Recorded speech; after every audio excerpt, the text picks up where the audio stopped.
I'm Evan Hill with All Seasons Exteriors here at 3229 West Walsh Place in Denver, Colorado, doing a roof inspection. Robin had a full look over, even kind of moved some of the leaves aside just to make sure I had look at everything over there of your roof. What you have up here is a standard 30-year laminate asphalt dimensional shingle.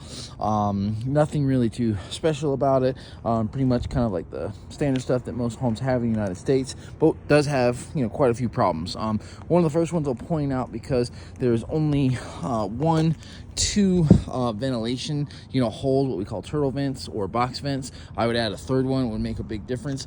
Is a lot of exposure to the sun to these shingles has caused what's called heat blistering. So kind of hard to see maybe just in this light, but you can see all these kind of little small, almost like splatter marks. A few that I've kind of circled in chalk here, over here, larger ones. That happens because a lot of sun is getting this part and that part of the roof, because there's really only just this one tree here, and not enough ventilation literally cooks those shingles from underneath, because the heat in the attic that is generated from the sun hitting this roof all day long doesn't have enough places to get out, so it cooks those shingles, damages them, shortens the lifetime. So probably I'd say about a 15 to max 20-year roof that I'm looking at.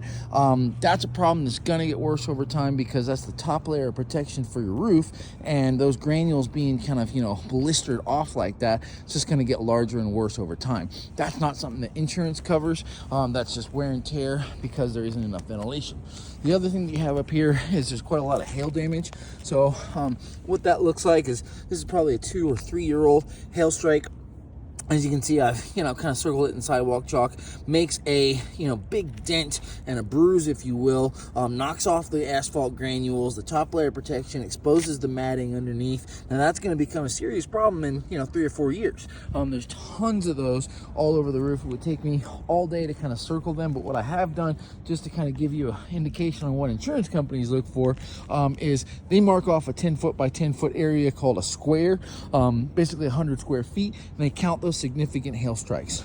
Most insurance companies look for 10 to 12 in a square to basically justify a replacement of the entire slope of the roof. I stopped at like probably 13, 14, and there's a whole bunch of other areas that I've circled. I probably could have found 35 hail strikes in this area. Now, that means that had an insurance claim been filed, looked at your roof, they would have said, definitely we have to replace this whole roof because it has a lot of damage that is going to get worse. They want to continue to insure your roof. So my professional opinion is, with the heat blistering, the hail damage that's on both sides, and then a few other kind of smaller things like these pipe boots, little areas like this that looks like they've been replaced in the past or just repaired. You can see these are starting to fail and crack and things like that. That'll cause slow leaks over time.